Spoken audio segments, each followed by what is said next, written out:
오늘도 우리를 안아주시는 주님, 오늘도 우리 주님의 품 안에서 안정감을 누리며 나아갑니다. 내 아버지 그 품 안에서 내 영혼은 안전합니다. 주 손길로 내 삶을 안으시니 그 평강이 나를 돕습니다. 우리 한 번 더 고백합시다. 내 아버지, 내 아버지 그 품 안에서 내 영혼은 안전합니다. 주 손길로 내 삶을 안으시니 그 평강이 나를 돕습니다. 나 비록 넘어지며 흔들리지만 주의 안에 거하며 나를 붙드시니 내 생각을 주께로 돌리고 주시는 평강에 옷을 입습니다. 주 약속 안에서 내 영혼 평안해. 내 뜻보다 크신 주님 내 계획 나 신뢰해. 두려움 다 내려놓고 주님만 의지해. 주 안에서 내 영혼 안전합니다.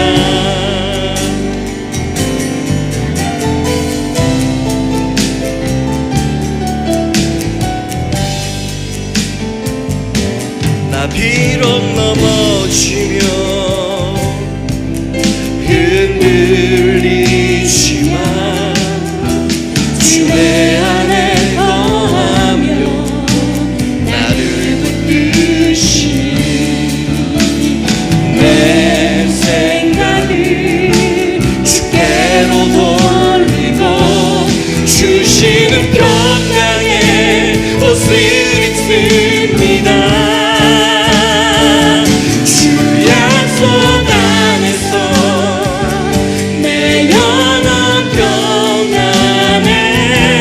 내 뜻보다 크신 주님 내 계획 나 신뢰해. 두려움 다 내려놓고 주님만 의지해. 주 안에서 내 영혼 안전합니다.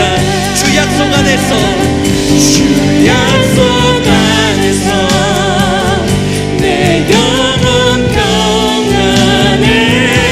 내 뜻보다 크신 주님의 계획 나 신뢰해. 두려움 다 내려놓고 주님만 의지해.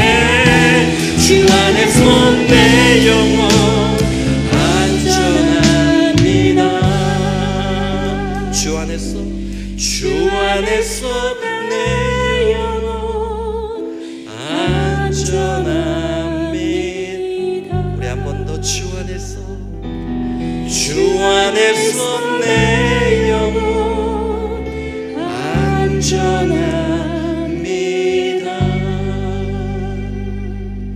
오늘 여러분의 삶 가운데 두려움이 있고 환난 풍파가 있어 5절로 8절까지의 말씀입니다.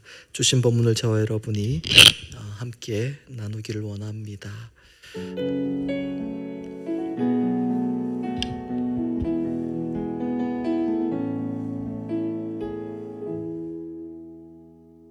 오늘 우리에게 주신 하나님의 말씀은 구약 성경 예레미야 17장 5절부터 8절까지입니다. 저와 여러분이 한 절씩 교도하겠습니다. 여호와께서 이와 같이 말씀하시니라. 무릇 사람을 믿으며 육신으로 그의 힘을 삼고 마음이 여호와에게서 떠난 그 사람은 저주를 받을 것이라. 그는 사막의 떨기나무 같아서 좋은 일이 오는 것을 보지 못하고 광야 강가에 심어진 나무가 그 뿌리를 강변에 뻗치고 더위가 올지라도 두려워하지 아니하며 그 잎이 청청하며 가무는 해에도 걱정이 없고 결실이 그치지 아니함 같으리라. 아멘. 할렐루야. 여기까지 우리를 도우신 하나님, 장래도 인도하시는 에베네셀의 하나님을 고백합니다. 서로에게 손 내밀어 에베네셀 축복합시다. 에베네셀, 에베네셀, 에베네셀 하나님의 은혜가 우리 가운데 늘 충만하기를 축복합니다. 11월이 되었습니다. 지난 주일부터 11월이 되었습니다. 오늘은 두 번째 주일이죠. 11월, 아직 12월이 남아있지만은 그러나 성경에서는 11월은 결산의 해, 결실의 달, 그리고 또한 감사의 달인 것을 우리에게 말씀합니다. 그래서 추수감사라는 한 해 전체를 감사하는 절기가 11월에 있습니다. 올해는 네 번째 주일입니다. 지난 한 해도 여기까지 우리를 도우신 에베네셀 하나님의 은혜가 마지막까지 풍성한 결실로 여러분의 삶 속에 추수되어 창고에 쌓이고 넉넉히 누리는 은혜가 있기를 축복합니다. 올 한 해 하나님께서 우리에게 주신 많은 복들이 있습니다. 힘들고 어려운 것들도 있지만은 그러나 우리가 믿음의 눈으로 보면 많은 복들이 있습니다. 고백되어집니다.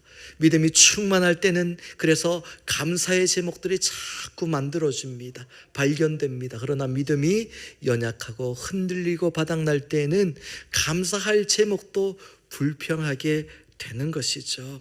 올 한 해 우리가 하나님께 드릴 많은 감사와 또한 하나님께서 주신 그 복 우리가 기억할 때에 가장 큰 복이 무엇일까?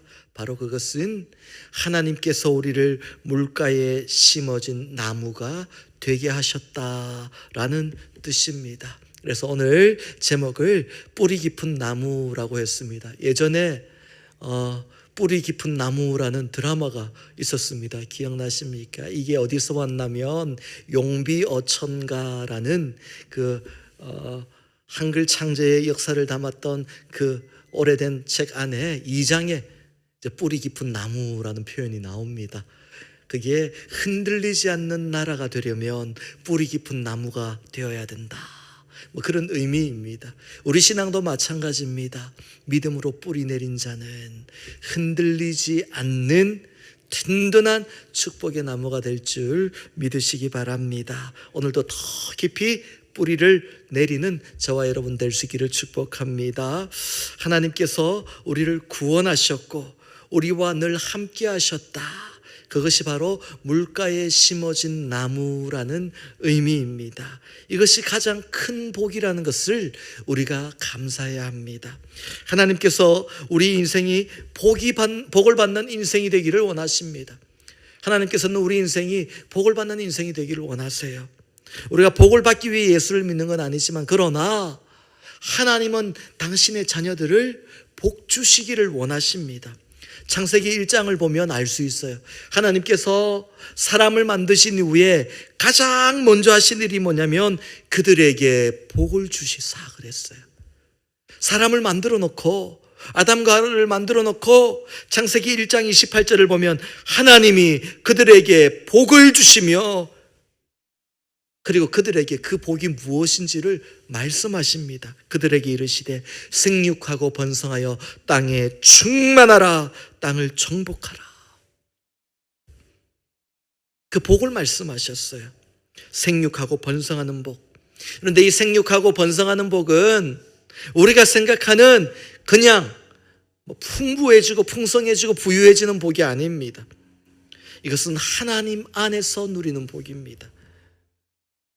사람들은 이 복을 깨닫지 못하고 창세기 1장 이후에 아담과 하와가 타락한 이후에 계속해서 죄를 짓고 하나님을 떠납니다. 그리고 그들 나름대로 생육하고 번성해서 땅에 충만해집니다. 자기들이 원하는 복과 번성을 이룹니다. 그래서 창세기 6장 1절에 가서 보면 사람이 땅 위에 번성하기 시작할 때, 근데 여기서 번성한다는 것은 하나님이 말씀하신 생육하고 번성하는 게 아니라 그들이 원하는 모습으로 번성하기 시작할 때, 죄악이 가득할 때, 그 말씀이에요. 그들이 점점 생육하고 번성하고 더 잘 살고 더 많은 것을 가졌지만, 그러나 하나님께서 말씀하신 그 복이 아니었다는 겁니다. 그들은 이전보다 더 많은 것을 가지게 되면 복을 받았다라고 생각했지만, 하나님은 그들의 번영을 보시면서 어떻게 말씀하셨습니까? 모든 혈육 있는 자의 포악함이 땅에 가득했다. 그리고 그 땅을 가득 채우다 못해 하나님 앞에 이르렀다. 그렇게 말씀을 하시거든요. 그리고 하나님이 심판하십니다. 그게 노아의 홍수예요. 40일 주야로 비를 내리셔서 그들이 믿고 붙들고 의지하는 복이라는 것들, 이 땅의 복이라는 것들을 다 물속에 허물어 버리셨어요. 쓸어 버리셨다라고 했습니다. 하나님을 떠난 번영과 성공은 복이 아니다. 그래서 하나님께서 물로 다 쓸어 버리셨어요. 40일 동안. 그리고 9장 1절을 보면, 창세기 9장 1절을 보면 40일 뒤에 노아와 그의 가족들이 총 8명이 방주 밖으로 나오는데, 세상으로 나온 노아와 그의 아들들에게 하나님께서 주신 첫 말씀이 아담과 하와에게 주셨던 약속, 생육하고 번성하여 땅에 충만하라. 그러니까 진짜 생육의 복과 번성의 복을 너희가 이번에 한번 이루어 보아라. 그렇게 말씀하신 겁니다. 그것은 하나님의 뜻 안에서 믿음의 복을 누리는 생육과 번성을 말씀하신 거예요. 하나님께서 아브라함에게 복을 주실 때도 복 주고 또 복 주고 너를 번성하게 하고 또 번성하게 하리라. 이게 아브라함에게 주신 복이잖아요. 여러분, 사랑하는 자녀가 있는데 너무너무 사랑하는 그 자녀가 너무너무 사랑스러우면 필요한 것을 막 사주고 그렇게 채워준 다음에도, 그래서 그 다음날 가서 또 물어봐요. 더 필요한 거 없냐고 물어봐요. 하나님이 복을 주시고 나서 그러면 충만할 거예요. 하나님이 뭐 조금만 주시겠어요? 넘치도록 주셨어요. 그런데 아브라함에게 복 주셨는데 또 와서 물어보셔. 또 더 필요한 거 없어? 그리고 또 복 주시고 번성하게 하시고 또 번성하게 하리라. 하나님께서 복을 주시고 싶어서 막 안달이 나신 거예요. 아브라함이 복을 받고 싶은 마음보다 하나님이 복을 주시고 싶은 마음이 더 큰 겁니다. 하나님은 복을 막 주고 싶어 하세요. 여러분, 제발 받아가시기 바랍니다. 다 받아가시기 바랍니다. 우리도 막 갈급해야 돼요. 하나님의 마음을 알아야 돼요. 우리가 하나님의 복을 받으면 하나님이 기뻐하세요. 에베네셀의 모든 성도님들이 복 주고 복 주시고 번성하게 하고 번성하게 하시는 아브라함의 복이 여러분에게, 여러분의 가정에, 여러분의 생업에 있기를 축복합니다. 우리가 받은 많은 복들 중에, 또한 아브라함이 받은 많은 복들 중에 가장 큰 복이 뭘까요? 아브라함에게는 하나님께서 아브라함을 불러주시는 은혜입니다. 가나안 땅으로 인도하시는 은혜. 우리에게는 축복의 땅으로 인도하기 위해 예수님을 이 땅에 보내주시는 애, 십자가가 우리에게는 가장 큰 복이라는 겁니다. 여러분 믿으십니까? 영어 단어들을 보면 성경적인 의미로 만든 단어가 참 많습니다. 예수님이 역사의 중심이잖아요. 그래서 기원전, 기원 후 할 때도 BC라고 할 때는 Before Christ, 예수님 오시기 전을 Before Christ, BC라고 얘기를 하고, AD는 아노 도미니, 은혜의 해, 예수님이 오신 그날이 바로 은혜가 시작된 날이다. 그래서 AD 그렇게 표시를 하잖아요. 히스토리라는 말도 His story, 그의 이야기, 역사라는 것은 예수님의 이야기를 말하는 겁니다. 이렇게 많은 단어들이 성경에 써왔어요. 복도 마찬가지입니다. 복을 영어로 bless, blessing이라고 얘기를 하죠. 어디서 왔을까요? bleed, 피 흘리다. 주님이 십자가에서 피 흘리신 것, bleed. 여기서 블레싱이라는 말이 만들어졌습니다. 예수님께서 십자가에서 보혈을 흘려주신 것이 그게 바로 우리의 가장 큰 복이다. 그 말씀입니다. 하나님이 세상을 이처럼 사랑하사 독생자를 주셨으니, 세상 모두를 사랑하셔서 독생자를 주셨습니다. 예수님을 이 땅에 보내주셨어요. 십자가라는 그것이 가장 큰 복인데, 세상 모든 사람에게 주신 복인데 세상 사람들은 이게 복이라는 것을 깨닫지 못합니다. 알지 못합니다. 우리 속담에 그런 말이 있죠. 굴러 들어온 복을 발로 걷어찬다고. 하나님께서 우리 모두에게 이 세상을 이처럼 사랑하사 독생자를 주셨는데, 거저 주신 그 복을, 굴러 들어온 복을 발로 걷어차는 게, 이게 하나님을 알지 못하는 자들의 모습입니다. 요한복음 5장 24절을 보면 예수님께서 말씀하셨습니다. 내가 진실로 진실로 너희에게 이르노니 내 말을 듣고 또 나 보내신 이를 믿는 자는 영생을 얻었고 심판에 이르지 아니하나니 사망에서 생명으로 옮겼느니라. 사망에서 생명으로 옮겼느니라. 여러분 믿으십니까? 예수님을 믿으면 사망에서 생명으로 우리 인생이 옮겨졌느니라. 이보다 더 큰 복이 없다는 거예요. 누가 여러분에게 야, 예수 믿고 정말 복 받은 거 있어? 예수 믿었는데 더 힘들잖아. 예수 믿어도 바뀐 게 없잖아. 예수 믿고 너 복 받았니? 라고 물어보면 주저하지 말고 의심하지 말고 나는 예수 믿고 복 받았습니다 라고 대답해야 됩니다. 왜? 사망에서 생명으로 옮겼느니라. 여러분 천국 가잖아요. 여러분 다 천국 가실 거잖아요. 구원받았잖아요. 이게 복이라는 겁니다.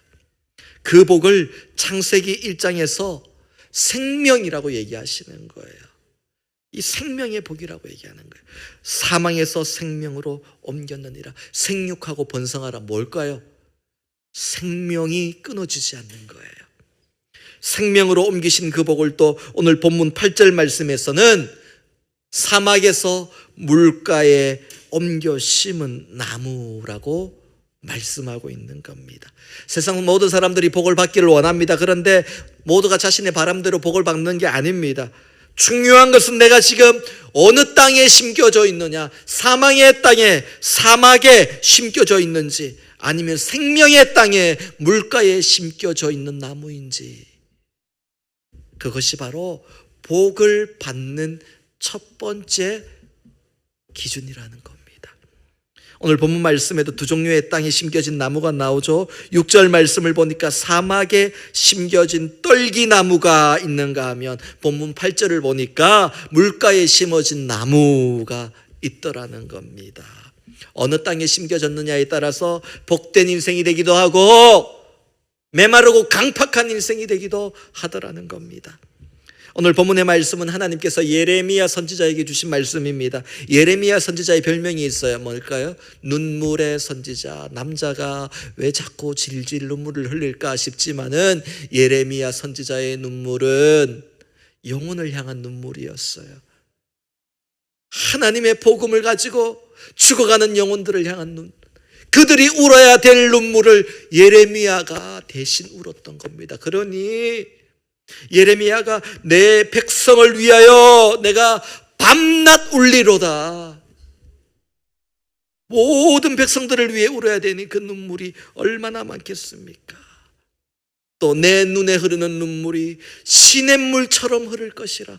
이런 고백도 막 합니다. 백성들을, 영혼들을 향해 우는 거예요. 이제 하나님께서 남유다가 하나님을 떠나고, 그래서 하나님의 심판을 받아서 곧 이제 남유다가 바벨론이라는 나라한테 멸망당하고 그들은 포로로 끌려가게 됩니다.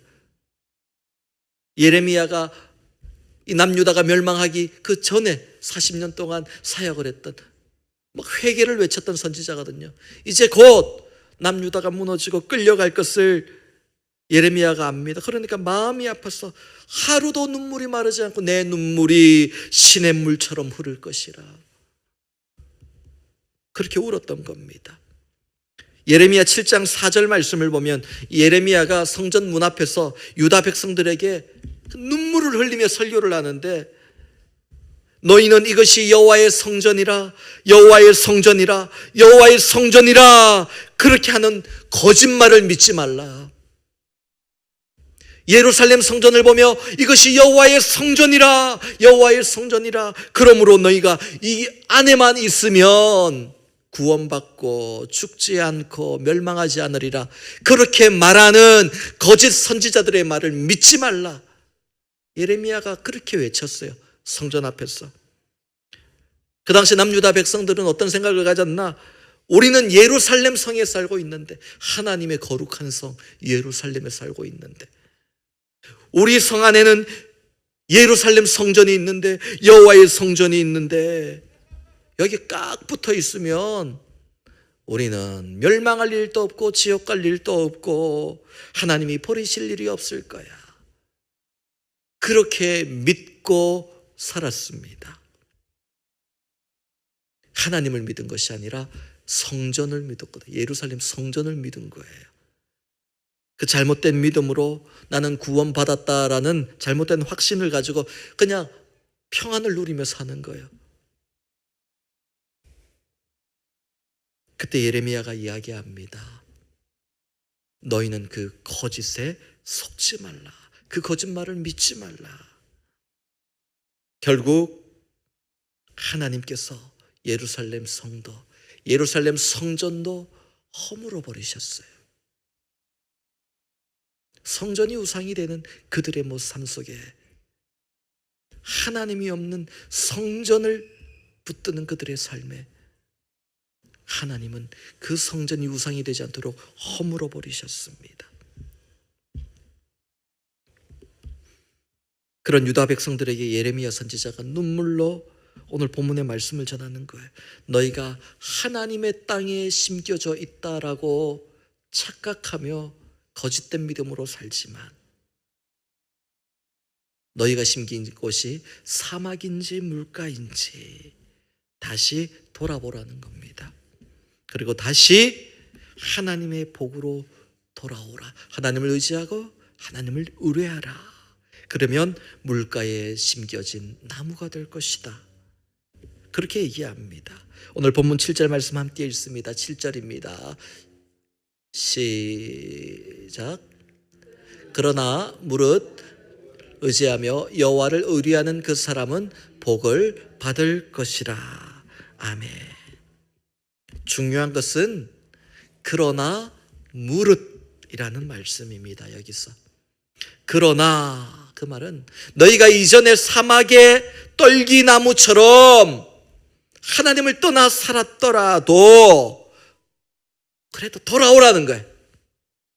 무릇, 이 말은 영어로 보면 whoever, anyone, 누구든지 과거에 하나님을 떠났더라도 그러나 다시 누구든지 하나님께 돌아오기만 하면 어떤 사람이든지 하나님께서 복을 주실 것이다.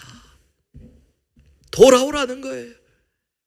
중요한 것은 이전의 죄악이 아니라는 겁니다. 그 죄악들이 문제가 아니라는 거예요.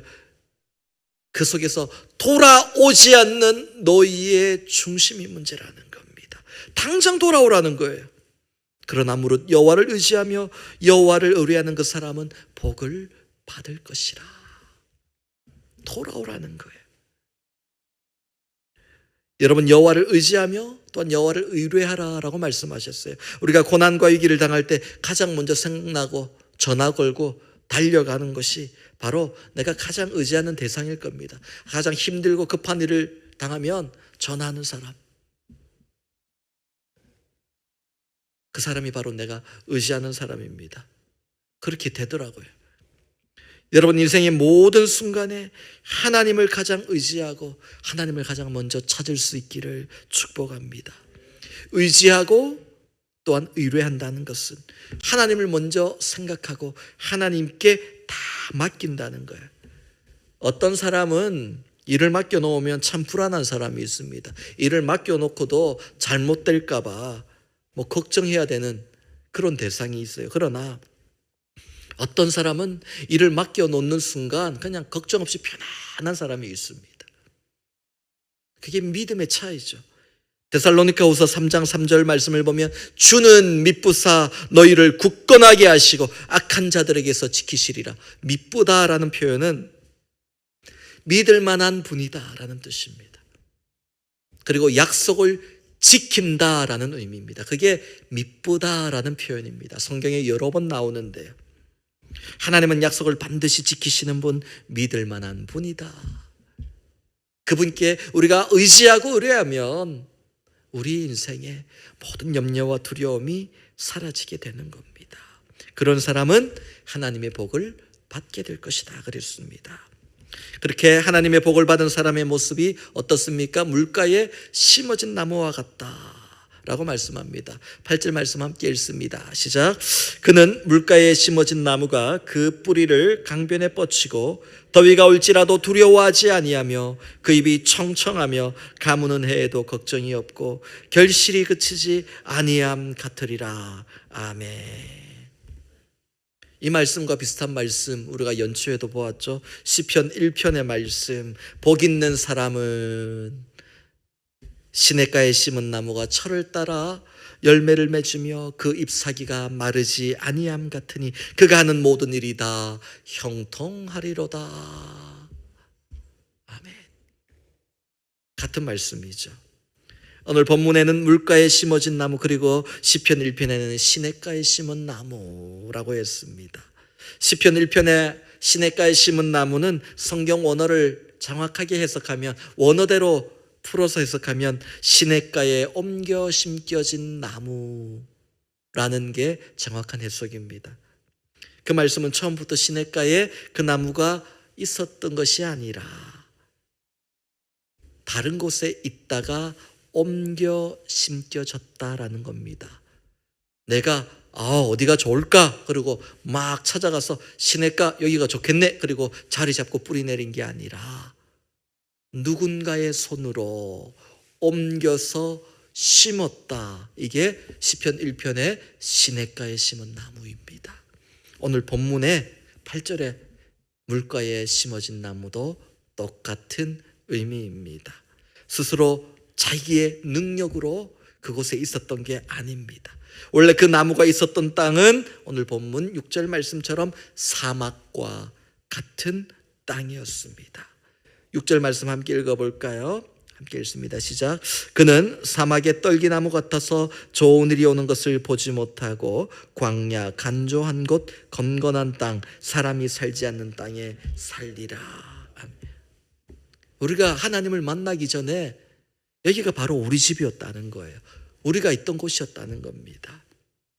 그 땅은 광야와 같은 황폐한 땅입니다. 간조한 곳이라는 것은 소금 땅이라는 뜻이에요. 막 소금이 가득한 땅. 우리가 소금하면 바다만 떠오르지만 이스라엘에 가면은 땅이 소금인 부분도 많습니다. 그 소금 바위로 만들어진 땅, 그곳에 식물이 자랄 수 있겠습니까? 건건한 땅, 물이 흐르지 않는 메마른 땅, 거기에 심겨 있는 사막의 떨기 나무라는 겁니다. 여러분, 그런 땅에 심겨진 나무를 보신 적 있으시죠? 서부에 사막이 많잖아요. 우리가 가까운 라스베가스를 가더라도 몇 시간을 사막을 통과해야 됩니다. 그러면 황량하게 펼쳐져 있는 그냥 누런 그런 땅들이 확 광활하게 펼쳐져 있는데, 그런데 자세히 보면 간간히 이게 나무인지 풀인지 모르지만 한 그루씩 메마른 나무가 그렇게 서 있는 걸 보게 됩니다. 잎사귀도 없고 바짝 마른 얇은 가지들만 앙상하게 곧 죽을 것처럼 그렇게 서 있는 나무들이 한 그루씩 있잖아요. 막 달리다 보면 그 나무를 보면 막 힐링이 되는 게 아니라, 여러분 하나님이 만드신 자연을 보면 힐링이 돼야 되는데 그 나무를 보면 참 애처롭고 외롭습니다. 삶이 지치고 힘들 때는 딱 그 나무가 내 모습 같아요. 그냥 그럴 때가 있잖아요. 마음의 여유가 없고 참 힘들 때는 어떤 분이 그러더라고요.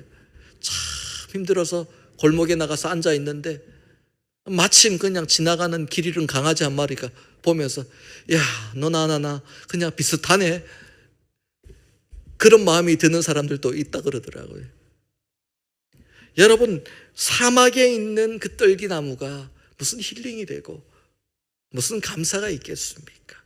우리가 보면 외로워 보입니다. 지친 우리의 모습이에요.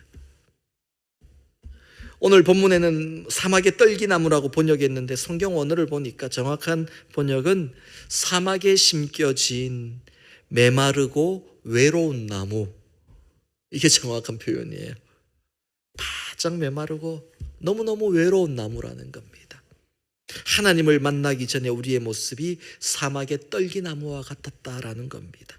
그런 모습으로 절망의 땅, 메마른 땅, 죄악의 땅, 눈물의 땅에 홀로 서 있는 한 그루의 나무, 이게 바로 하나님을 만나기 전에 우리의 모습이었습니다. 겨우 살아만 있으면서 마르고 앙상한 가지. 오늘 본문 6절 말씀을 보니까 사막의 떨기나무는 좋은 일이 오는 것을 보지 못하고 라고 했어요. 좋은 일은 하나님의 은혜와 복입니다. 그러니까 그 땅에 심겨져 가지고 하나님이 은혜를 주시고 복을 주시고 그 십자가의 구원을 주시는데도 좋은 일이 오는 것을 보지 못하고 그게 복인지도 모르고 바라보지도 않는 겁니다. 죽어가는 거예요. 거기서 그 사막에서 우리 스스로 좋은 일을 보아야지, 그런다고 해결되는 게 아니라 하나님께서 옮겨 심어 주셔야 되는 거예요. 그 말은 구원이 내 능력과 의가 아니라 하나님의 은혜로 이루어진 것이라는 거예요. 하나님 우리를 사랑하셨기 때문에 우리를 구원해 주신 거예요. 그리고 이거를 오늘 본문에서는 복이라고 얘기합니다. 하나님의 복이라고. 물가에 심겨진 게, 여러분이 예수 믿은 게 복인 줄 믿으시기 바랍니다.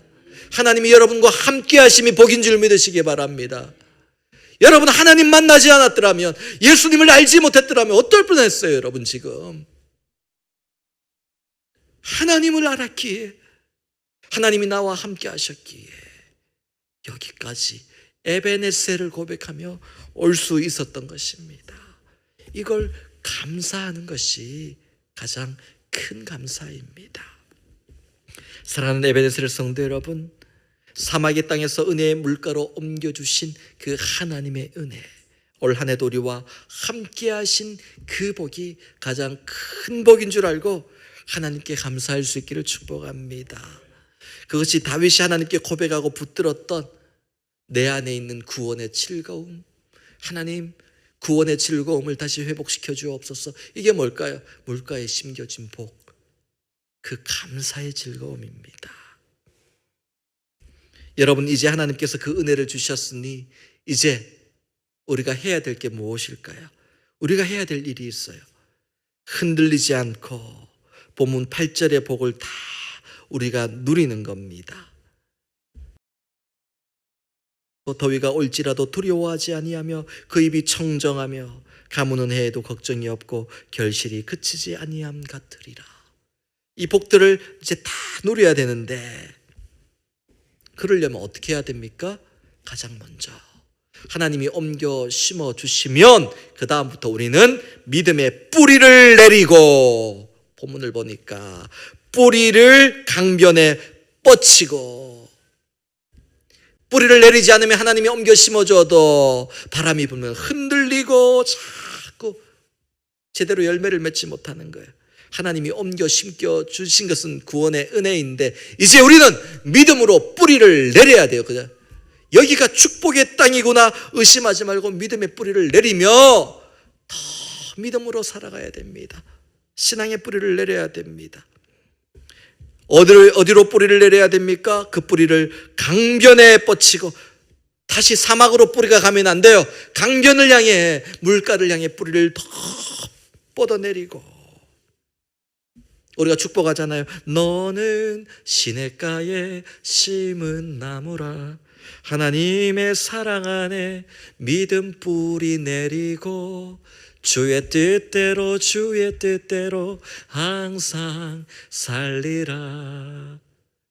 믿음의 뿌리를 내리는 것. 여러분, 그게 구원의 은혜를 감사하는 겁니다.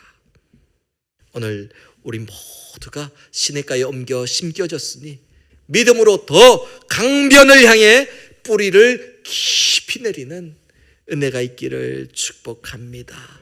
영원한 생명수가 되시는 주님을 향해 뿌리를 깊이 뻗치고 생명의 포도나무 되신 그 주님과 함께 그 주님께 붙어 있으면 열매를 맺게 되는 겁니다. 여러분, 우리가 시냇가에 옮겨 심겨진 이후에 생각해야 될 것은 어떻게 열매를 맺지? 얼마나 많은 열매를 맺지가 아니라 우리는 열매가 아닌 뿌리만 신경 쓰면 됩니다. 믿음으로 뿌리 내리면 열매 맺게 하시는 분은 하나님이시라고 말씀하시는 거예요. 우리가 해야 될 것은 뿌리를 뻗치고 강변을 향해 뿌리를 뻗치고, 그럼 그 다음에 두려움도 없고 메마름도 없고 풍성함이 있으리라. 이건 하나님의 복이에요. 이게 바로 복을 받는 원리입니다. 여러분, 오늘 말씀을 맺습니다. 성경을 보면 처음에 에덴 사막이 없었습니다. 사막은 그들이 죄를 짓고 하나님을 떠났을 때 가시덤불이 메마른 땅이 그들에게 주어졌습니다. 여러분, 사막인 이유는 물이 없어서 사막일까요? 아니면은 그냥 사막이기 때문에 물이 없는 걸까요? 사막은 물이 없어서 사막일까요? 사막이라서 물이 없을까요? 똑같은 말인데 무엇이 먼저인지가 중요합니다. 여러분, 세상 사람들은 자꾸 사막을 바라보면서 사막이라서 물이 없다라고 이야기를 합니다. 이 환경 때문에, 이 땅 때문에 내가 안 된다라고 얘기합니다. 그러나 믿음의 사람은 사막은 물만 있으면 사막이 아니라고 얘기합니다. 메마른 땅에도 날마다 비가 내리고 그 빗물이 강물이 되어 흐르기 시작하면 꽃이 피고 나무가 자라는 겁니다. 이사야 43장 19장 말씀에 그렇게 말씀하시잖아요. 보라, 내가 새 일을 행하리니 이제 곧 나타내리라. 그 일이 뭐라고요? 사막에 강을 내시고 광야에 길을 내시는 거다. 하나님께서 사막 가운데 강을 내신대요. 사막에 은혜의 강이 흐르게 하신답니다. 그러면 그 사막에 꽃이 피더라는 겁니다. 그러니까 오늘 우리의 삶이 사막이라고 황폐하다고 절망하는 것이 아니라 은혜의 비가 내리면 이 땅이 변한다라는 믿음을 가지고 하나님의 복을 부어 주옵소서, 그렇게 기도하는 겁니다. 그러면 사막이 변하여 강물이 될 줄 믿습니다. 여러분, 오늘 말씀을 기억하십시오. 우리는 사막에 있는 떨기나무와 같은 인생이었습니다. 그러나 하나님께서 우리 인생을 시냇가로 옮겨 심어주셨습니다. 이게 가장 큰 복이고 감사의 제목입니다. 하박국 선지자가 어떻게 감사를 고백합니까? 비록 무화과 나무가 무성하지 못하며 포도나무에 열매가 없고 감람나무에 소출이 없으며 밭에 먹을 것이 없고 우리의 양이 없고 외양간에 소가 없을지라도 나는 여호와로 말미암아 즐거워하며 구원의 하나님으로 말미암아 기뻐하리로다. 올해도 우리를 구원하시고 우리와 함께 하신 하나님을 기뻐하며 감사하며 또한 깊이 그분을 향해 뿌리 내리며 하나님이 주시는 그 많은 복들을 받아 누리는 우리 모두가 될 수 있기를 주님의 이름으로 축복합니다. 함께 기도합니다. 하나님 아버지, 감사합니다. 11월 감사의 달, 가장 먼저 우리가 하나님 구원의 은혜를 감사하며 하나님께 영광 돌리기를 원합니다. 추수할 것이 많고 적음에 우리의 감사가 달라지는 것이 아니라 하박국의 고백처럼 구원의 하나님으로 인하여 기뻐하며 감사하는 우리의 삶이 먼저 이루어지게 하여 주옵소서. 광야와 같은 사막과 같은 떨기나무, 그러나 물가에 심겨진 나무로 우리를 옮겨 심어주시고 예수 안에서 깊이 뿌리 내리게 하심을 감사드립니다. 그 견고한 믿음의 뿌리가 우리 자손 대대로 이어지며 더 깊이 뿌리 내리는 믿음의 가정, 믿음의 가문 될 수 있도록 은혜 베풀어